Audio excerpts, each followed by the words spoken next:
Si tu passes tes journées à jongler entre les projets, les clients, la compta, les devis et que au milieu de tout ça, tu as des tonnes d'idées qui arrivent toujours au pire moment, cette vidéo est faite pour toi. Aujourd'hui, je vais te partager ma méthode et mes outils et ceux que je conseille à mes clients pour organiser ton activité sans partir dans tous les sens. Moi, c'est Adèle, ici je partage tout ce qui peut simplifier ton activité de créatif ou créative indépendante, facturation, administratif, organisation, bref, tout ce qui peut te permettre d'être plus serein ou sereine au quotidien. Si tu as besoin d'aide de façon personnalisée, je propose aussi des consultations privées et si tu préfères recevoir des conseils régulièrement, j'ai aussi une newsletter qui est gratuite, donc je te mets tout ça dans la description. Dans cette vidéo, je vais te partager 10 outils, mais tu vas voir que tu n'es pas obligé de tout utiliser, tu vas pouvoir faire ton choix en fonction de ta façon de fonctionner, ta personnalité. Ce que je recommande moi pour organiser une activité créative et une activité indépendante de façon générale, c'est d'avoir 3 types d'outils et c'est comme ça que je vais découper la vidéo.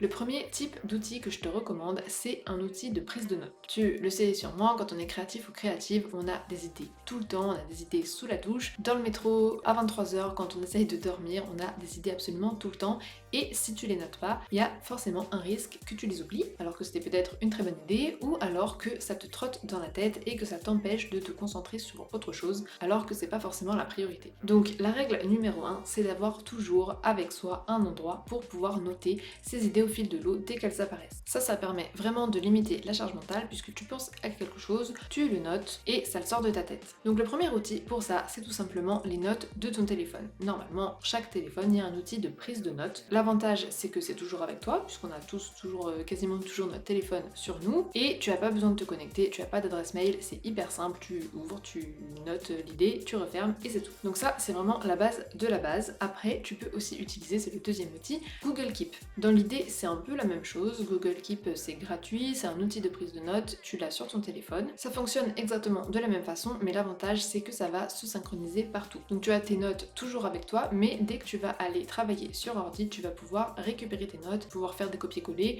comme on va le voir juste après. Le troisième outil, c'est d'avoir un carnet papier. Je sais qu'il y a beaucoup de créatifs et de créatives qui aiment bien l'aspect papier, et je comprends tout à fait d'ailleurs, c'est d'avoir ce besoin d'écrire les choses, de mettre à plat les choses pour pouvoir se les sortir de la tête. Donc si tu fais partie de ces personnes, te force surtout pas à utiliser un outil digital. Le fait d'avoir un carnet papier, ça fonctionne très bien. Ce qui est bien aussi avec le carnet papier, c'est que si par exemple tu as des idées à 23h dans ton lit et que tu as décidé qu'il n'y avait pas d'écran dans la chambre, ou alors qu'à certaines périodes de la journée tu as décidé que tu ne faisais pas d'écran, et ben tu peux quand même toujours faire ta prise de notes toujours au même endroit. Le seul problème de ça, c'est que c'est pas toujours très pratique quand on a un grand carnet. Moi je te recommande plutôt d'avoir un petit carnet qui prend pas de place et que tu peux transporter dans ton sac à n'importe quel moment. Une fois que tu as un outil pour noter tes idées au fil de l'eau, dès que tu penses à quelque chose, tu peux passer au deuxième type d'outil. Et ce deuxième type d'outil, il est là pour trier et organiser tes différentes idées et aussi définir des priorités. Donc cette deuxième catégorie d'outils, on pourrait appeler ça les outils de to-do list tout simplement. Et l'objectif de cet outil, ça va être de prendre le temps, par exemple une fois par semaine, d'aller jeter un œil à tout ce que tu as dans ton outil de prise de notes et d'organiser les idées. Par exemple, si tu as une activité de freelancing mais qu'à côté tu as une boutique en ligne, et ben tu vas pouvoir trier les idées que tu as eues en fonction de là où elles vont. Pareil, il y a peut-être des idées que tu as eues qui sont urgentes, qui sont à faire rapidement parce que c'est important,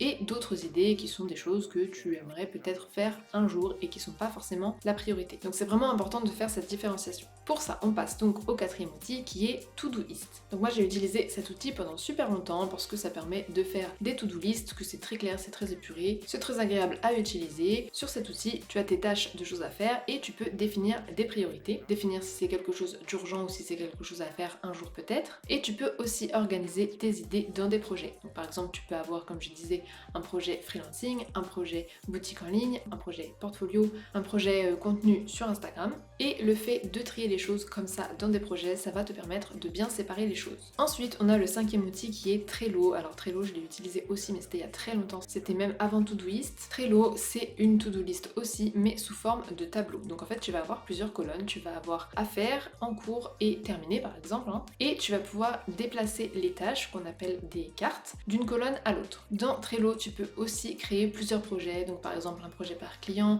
un projet portfolio, un projet communication, boutique en ligne, etc. Et ça te permet aussi de bien trier les choses que tu as à faire. Alors personnellement, c'est l'outil que j'aime le moins, mais si jamais toi tu n'aimes pas trop le format liste ou alors que tu as tendance à faire des listes qui s'accumulent et que tu ne reviens jamais dessus, ce format ça te permet de gamifier un peu les projets, tu as un rendu visuel qui est un peu différent. Donc en fait c'est juste une question de préférence. Est-ce que tu préfères avoir une to-do list ou est-ce que tu préfères avoir une vue Kanban, ça s'appelle, avec les tableaux. Le sixième outil, c'est celui que j'utilise personnellement, c'est Notion. Donc Notion, moi ça fait un moment que je suis dessus, je trouve que c'est absolument exceptionnel puisqu'on peut faire des to-do classiques mais on peut aussi transformer ça en base de données et classer les choses en fonction des projets. Donc encore une fois, boutique en ligne, freelancing, portfolio, etc.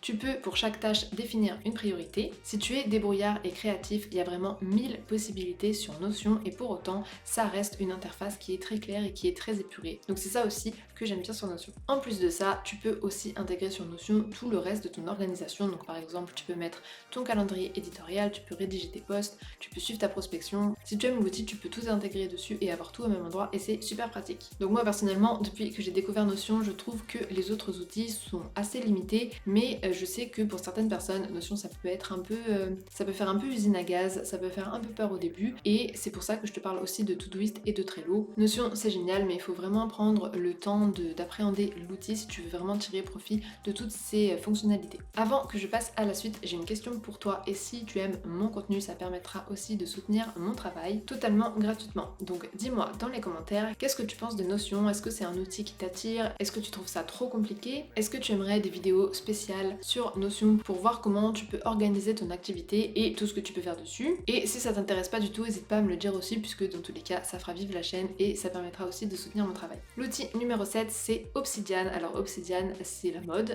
c'est aussi pour ça que je l'ai testé. Obsidian, ça permet de se créer un second cerveau et ce qui est bien avec Obsidian, c'est que c'est très joli. Le truc, c'est que ça suffit pas que ce soit joli, il faut que ce soit efficace et moi personnellement, à première vue, j'ai trouvé ça assez compliqué parce qu'en fait, il faut, alors c'est pas vraiment qu'il faut coder, mais il faut entrer des commandes à chaque fois qu'on veut faire quelque chose ou à chaque fois qu'on veut avoir une certaine mise en forme du texte. Donc si tu es par exemple développeur ou développeuse ou que tu es créatif dans un métier qui est très technologique, peut-être que ça peut te plaire, mais si tu aimes pas trop la technologie, que tu préfères ce qui est manuel traditionnel, là je te recommande pas forcément. Moi personnellement, j'ai un background complètement digital, j'ai fait mes études dans le web et pour autant j'ai trouvé ça un peu trop complexe pour simplement un outil de to-do list. Après, autant c'est comme Notion et une fois qu'on a pris le temps d'appréhender l'outil, comment il fonctionne, et ben ça se trouve c'est très utile. Donc voilà, si tu veux que je creuse le sujet de Obsidian, n'hésite pas à me le dire dans les commentaires. Enfin, la troisième catégorie d'outils, c'est les outils de type calendrier. Parce qu'une fois que tu as organisé tes idées et défini des priorités, il faut planifier les choses. Sinon, tu vas jamais les faire et ça va rester dans ta to-do list. Il y a beaucoup de personnes qui s'arrêtent à la to-do list, mais moi ce que je recommande aussi, c'est chaque semaine de remettre le nez dans sa to-do list, de regarder ce qui est important, ce qui est urgent et de planifier, bon d'accord, alors qu'est-ce que je vais faire